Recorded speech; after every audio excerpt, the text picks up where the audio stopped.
How about that? All right. Okay, thank you very much. It's certainly a pleasure to have an opportunity to talk to you today. We're in some very, very interesting times because we've got two events occurring simultaneously. John talked about both of them. One is the reality of a demographic shift, and the other is the movement from a labor to either a knowledge or skills economy. And you can argue the difference between the two, but they're pretty similar. So my job today is to depress you. So at the end of the half an hour, if you're depressed, I've achieved my job, because I think we need to recognize we got some real serious problems in front of us that are going to require some innovative solutions. So let's look at the demographic issue first. This is, well, where should I be pointing?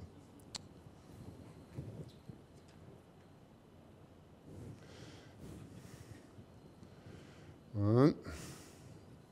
See, I'm getting it changing down here, but it's not changing in the front. Is it? Okay, you're the manual changers.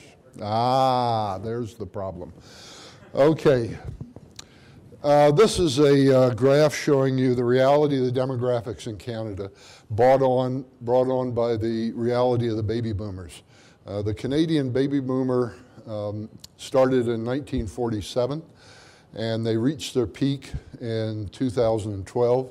So what you can see on the left-hand side of the graph, that's the proportion of people who are 25 to 64. It gets a low point in the mid-60s, and then it starts to grow, and that's when the front-end baby boomers start getting beyond 15. It peaks out in the 80s, mid-80s, and then it's kind of parallel for a while. And then it grows again into 2012. That's what is referred to as the echo. That's the baby of the baby boomers. So in 2012, we reach our peak, which is somewhere around 68, 69% of the population, and it falls for the next 40 years.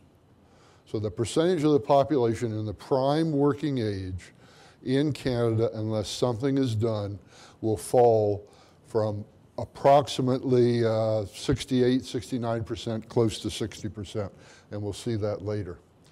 Here's some visual representation of that same phenomenon. The red line is your prime 25 to 44-year-old age group. That blue line are people over 65, and you can see how that climbs and climbs and climbs in Canada. Look at a couple provinces. BC, somewhat similar. Ontario, somewhat similar. Saskatchewan, the blue line actually crosses the red line at about 32, 33. And that's very similar to what Atlantic Canada would look like. Not quite as bad in Manitoba, largely because of the higher proportion of Aboriginal people who have higher fertility rates and therefore have proportionally more young people in the workforce. And then you have Alberta. If you wondered what happened to the demographics of Alberta as they sucked everybody else into the province, that's what happened. They have by far the youngest population of anywhere in Canada. So why does this make difference? The reason it makes a difference is that labor force participation rates vary by age. And this figure has been historically pretty similar over the last 20 or 30 years. The last real major change was a significant increase in female labor force participation rate in the 70s. Up to that point, you had about a 50% labor force participation rate. Now you're up into the high 70s, low 80s. So the left-hand side of the figure is lower because people are going to school. The right-hand side of the figure is lower because people are moving into retirement. An interesting thing has happened in the last 5 years. And that, whether it's a trend or an aberration, we're going to wait a little bit to see. But two things have happened. People have stayed in the workforce longer. That 55 and older work group has increased by 3, 4, 5%. Some people argue that that's because of the economic downturn. Other people argue it's a longer-term trend because people are living longer, they're going to stay in the workforce longer. The second is a decline in labor force participation rate among youth. That has both a good and a bad aspect. The bad aspect from a labor market is it shrinks the size of your labor market. The good aspect is they're declining because they're staying in education longer. And that's positive, as we talked about before. And this is the combined figure where we're moving from somewhere in the high 60s down to the low 60s in terms of average labor force participation rates. If we look at participation rate across the country, fairly similar. You tend to have slightly lower rates in the east, slightly higher rates in the west. So why does this make any difference? And that is, what we haven't asked is, what is demand? And demand is represented by the green line. And this is taking HRSDC data and Federal Department of Finance data in terms of projections of how big a labor force we need in the future. The various reddy, pinky, beigey are demographic projections, and I'm going to go to the next figure, because this shows that in all cases, whether you have a high population projection, a low population projection, or a medium, you have less labor available that is projected to be needed. So you could probably concentrate on the dark red line. That's the medium population projection, and that's pretty well where we are right now. The things that vary here are fertility rates, and keep in mind you could change fertility rates today. You will not see that in the workforce for 20 years. Immigration will make a difference, but our immigration, even though we've made some changes in how we distribute it across groups, has been fairly stable at about 250,000 a year. And even with the new changes proposed in the federal budget, they haven't changed the number coming in, they've just changed the category. And death rates. And death rates have been reasonably stable the last couple of years. So we exit the demographic side of things saying we have a shortage. We need more people than we've got. We've got to do something. And we're going to talk now about what we're going to do. Because what we have to realize is that the nature of work is changing. For example, about every 30 years, this is a US study, I suspect the Canadian is more or less the same, although I haven't found Canadian data. About every 30 years, a quarter of the jobs are jobs that never existed before. They're brand new jobs. And I think from our own experience, whether we want to think about iPads or Twitter or cloud computing or Kijiji or any other of the technological advances that have occurred the last 20 or so years, we have literally hundreds of thousands of jobs that exist now that were not here 20 years ago, 25 years ago. The second thing we have to recognize is that about every 15 years, old jobs become new jobs. If I hire somebody today, 15 years from now, if that person leaves and I need to hire a replacement, I will typically hire somebody who has higher skills and abilities than the one I hired the last time. So jobs evolve, they become more complex, they require a higher level of knowledge and skill. And obviously, if we're moving into a knowledge economy, we're going to need knowledge workers. So how many of these do we need? We're not shy of estimates. HRSDC 5-6 years ago said 65% of the new jobs would require some level of skill and training beyond high school. And that's my definition, although I'm questioning that definition because I think it might be too broad. Just as a slight statistical contribution, 24.5% of recent university grads are now in an underemployed situation. They have the skills, but the match between their particular skill set and the vacancies have not corresponded. HRSDC upped their estimate to 75% 2 years ago. Canadian Council on Learning, late 67%. BC has done a lot of work in the area of projecting skill demands. They were at about mid-70s, 2009. You look at the bottom bullet, they're up into the 80% now. Ontario had targeted 70% attainment for the speech from the throne in 2010. So the problem you had to do, you said, well, if I'm going to project into the future, what's my projection, the amount of skills needed? And what I ended up assuming, let's take the lower projections, and let's say that's more or less the way we are now, and let's take the higher projections and say that's the way we're probably going to need to be 20 years from now. So that first row says in 2011, we're going to need about 70%. It's going to go up about 2.5% each year until 2031 at 80. The middle row is what we currently achieve. And Canada has one of the highest rates of post-secondary attainment of anywhere in the world. There's only a couple of the Scandinavian countries that are higher. We've actually done very well. If we did nothing and just kept going the way we are, then by 2031, we'd have about 66% of the population. So the blended average is your bottom row, which answers the question, if we were able to fill the new jobs with people that had the skills that was required, if we continued our educational system the way it currently is, what proportion of our labor force would have skills and training beyond high school? And by 2031, you're at about 3/4 of the population. In terms of provincial differences, again, fairly similar. Eastern Canada, little lower, except for Nova Scotia. Western Canada tends to be a little higher.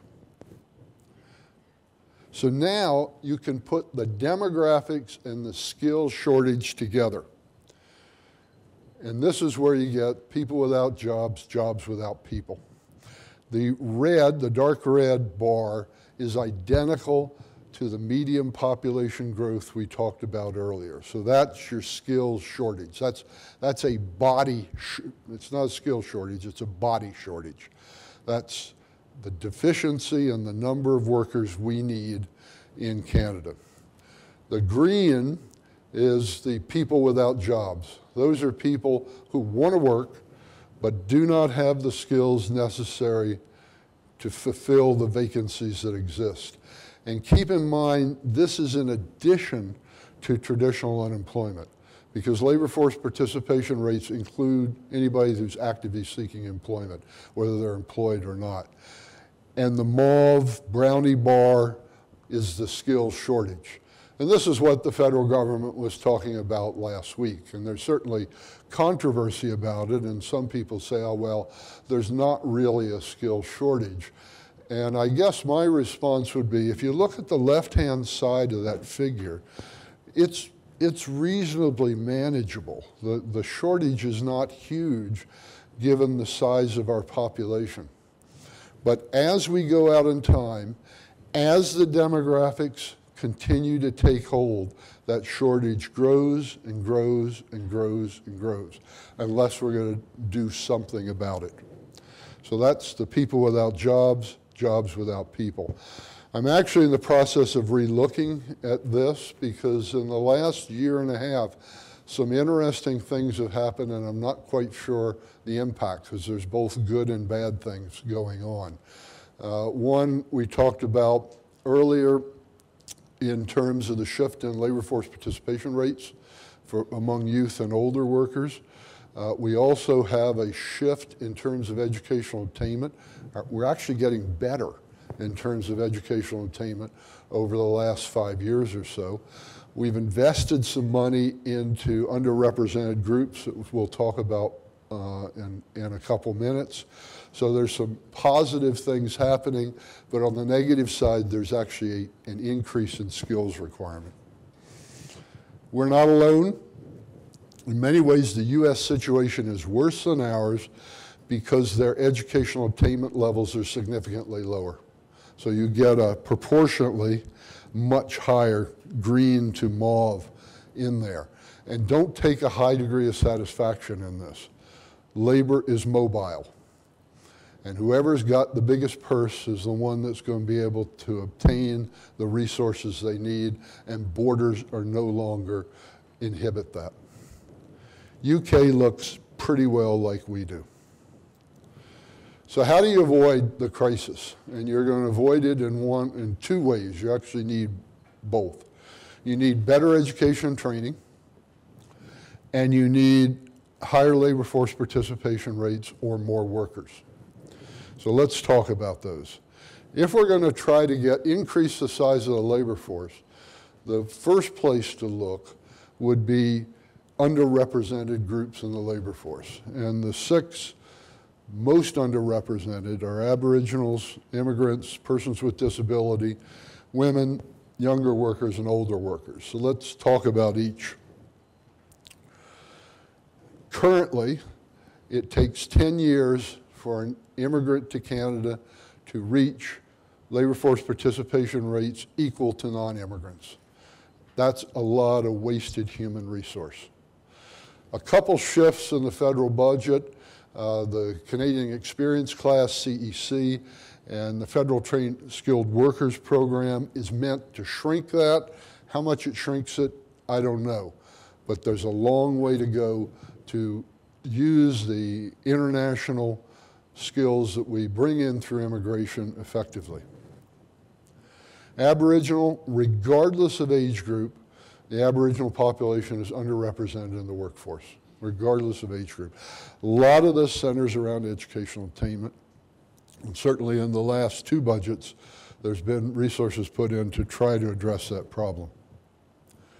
Persons with disabilities is a huge opportunity, and some large organizations are recognizing that while it might take an upfront investment to accommodate the needs of an individual with disabilities, they're finding that those individuals turn out to be very good employees. They're far more loyal, and they actually are far more productive than many businesses recognize. So you're starting to see a shift there. Female gender is really an issue of social issues largely centered around the family. You see some provinces, for example, Ontario is an example, that is using early childhood education as a way of trying to increase female labor force participation rate. You're seeing rules change in terms of maternity and paternity coverage, which will allow both men and women to take care of children for prolonged periods of time. So that's one of the issues. The nice thing about being retired and previously being the head of a post-secondary institution is you can say things now you could never say when you were working in the post-secondary. And basically, we need to reform our post-secondary system. We need to look at ways of accelerating our programs. People stay in our systems far too long. Average graduation interval for a 4-year degree is between 4.5 and 5 years. It shouldn't be that long. We need to look at more university and college programs. When I was at Seneca, the biggest source of students at Seneca College was York University. And what was happening, students at York University graduated with their baccalaureate, had difficulty finding a job, came to Seneca, did a 1 or 2 year diploma program, then went out and found a job. Positive consequence, they got a job. Negative consequence, they had about $30,000 in debt, and that was on the low side. They were very frustrated that it took them 5 to 6 years to graduate. Yet, if the post-secondary institutions could find a way of working together, they could accelerate that process. And one of the proposals, it hasn't come from me, but I think it's worth looking at, is the reinstatement of a 3-year baccalaureate. And I'm not in favor of standalone 3-year baccalaureate. I think if you're going to have a 3-year baccalaureate, pair it up with something. Pair it up with something on the skills side. improvement in high school and university and college coordination, and an attitude change. And I've used some BC data. The Ontario data is pretty well the same. High school graduations have gone up, positive, good, very good news. But it typically, in Ontario, we call it the victory lap. It's one extra year of high school in order to get your grades up so you can get wherever you want to go. So that 81% in BC and in Ontario is based on an extra year of high school, not a particularly efficient way of educating. And the educational attainment among the Aboriginal population is very low. It's a real crime, and we got to find a way of dealing with that. We also need to look at our older workers, and there's a bit of a misconception in terms of the older workers. And in this case, we want to keep them in the workforce longer. We need to look at better work retirement transitions, because what we tend, not all of us, but many of us, we tend to say, you're retired or you're not retired. You're either with us full-time or you're not with us full-time. And the older worker actually wants to work longer, but the system prohibits him or her from doing that. I'm going to go forward and then come back for those who are in the control back there.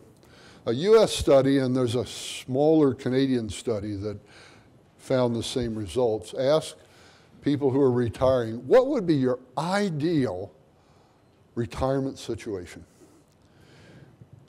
And 17% said, I never want to work another day in my life.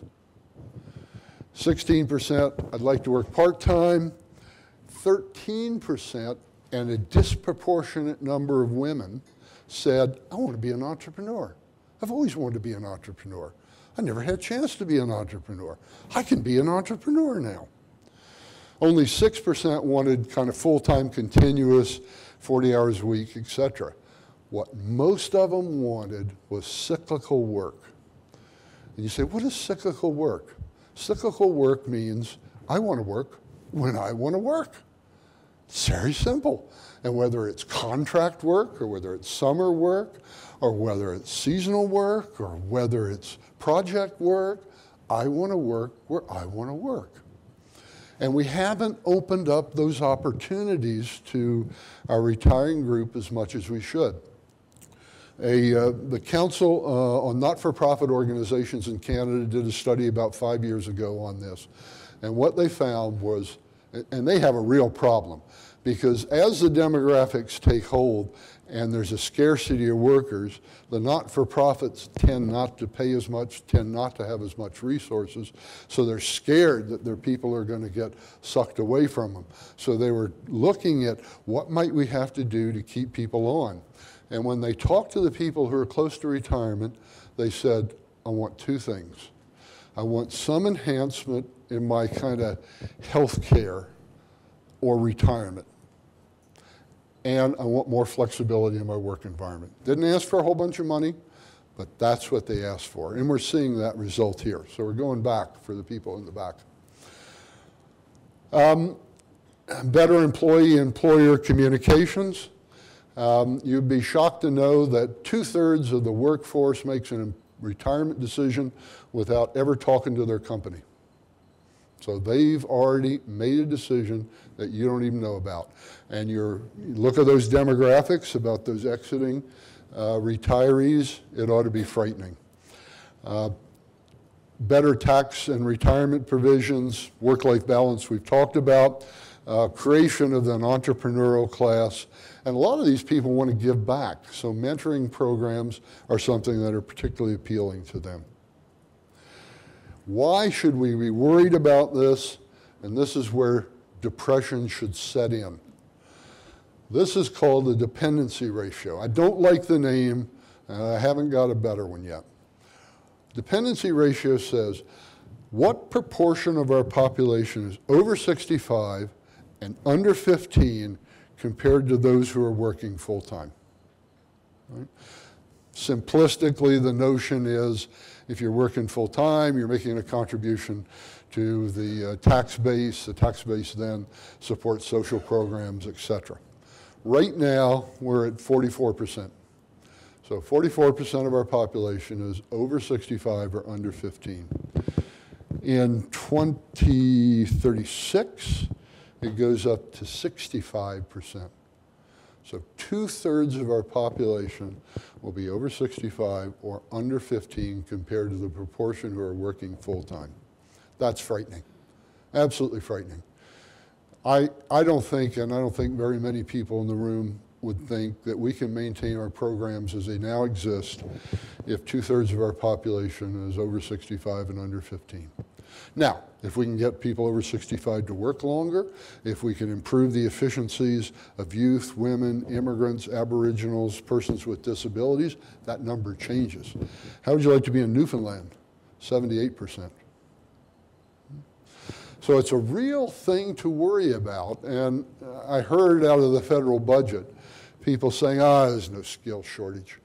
We shouldn't really worry. There is a skill shortage. It may not be huge right now, but the nice thing about demographics, it's predictable. Those numbers are not going to change dramatically in the short term. You could double fertility rate, you're not going to see that change.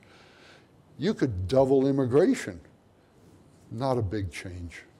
So we've got to look at ways of utilizing our workforce better. We've got to find ways of dealing with the demographic and skill realities. And I think looking at labor force participation rates and looking at our educational system is the way to start. So that's what we're going to be left with unless we don't do something. There are things to do, but there'll be a lot of people who don't want to do them. I think we've got to take on that challenge.